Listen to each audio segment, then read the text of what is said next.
En ce qui concerne le pass, dès que le confinement a été décidé, eh bien, on n'avait pas d'autre solution que de travailler, de fonctionner en télétravail. Et c'est ce que nous avons mis en œuvre dès la veille même du confinement. Tout le monde n'avait pas de PC portable, donc il a fallu trouver dans un premier temps des PC portables et les équiper, mettre en place les logiciels qui nous sont utiles pour travailler au quotidien, de manière à leur permettre un travail normal à partir de chez eux. Donc la DSI nous a beaucoup aidé dans cette préparation et les téléconseillers ont commencé à travailler, hein, dès l'après-midi et bien sûr le premier jour du confinement de cette manière. Il n'était pas question de fonctionner dans les mêmes conditions qu'auparavant et de prendre tout type de réclamation. Donc on a décidé de prendre en compte uniquement, hein, tout ce qui était urgent.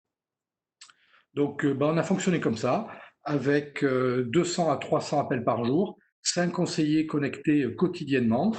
Nous n'avions aucun bureau d'ouvert, donc pour nous contacter, les locataires qui avaient besoin d'une intervention, qui avaient besoin d'une information, passaient forcément par le pass. On était la seule et unique entrée.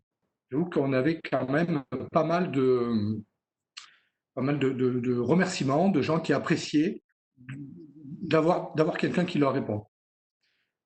On a eu également des remerciements, alors ça j'insiste là-dessus, c'est par rapport aux locataires, aux personnes âgées. La consigne a été donnée systématiquement, chaque fois qu'on avait une personne âgée qui était identifiée, de poser la question de comment se passait le confinement. Est-ce qu'ils avaient besoin d'aide? Est-ce qu'ils avaient besoin qu'on les rappelle? Et systématiquement, nous identifions ces appels pour ensuite les traiter, demander à ce que des gens en agence les rappellent, hein, en télétravail, mais qui travaillent en agence, qui sont en contact avec des locataires, des travailleurs sociaux les rappellent. Et ça a plutôt bien fonctionné. Ça nous a permis de relever des gens qui étaient en situation d'isolement. L'astreinte, elle aussi, a continué à fonctionner comme avant. On a eu un peu plus d'appels, parce que c'est vrai que des locataires qui n'avaient pas forcément la réponse la journée essayaient de l'avoir le soir. Et le nombre d'appels a augmenté et nous avons eu un peu plus de sorties d'ouvriers. Là aussi, les gens étaient plutôt satisfaits que l'on reste, que l'on soit présent, que l'on réponde à leurs demandes. Donc, les locataires qui avaient des soucis en dehors des horaires de bureau avaient également un contact, hein, avec notre prestataire externe, Sofratel, et le technicien d'astreinte, le cadre d'astreinte, les ouvriers. Et là, ça a pu fonctionner tout à fait normalement.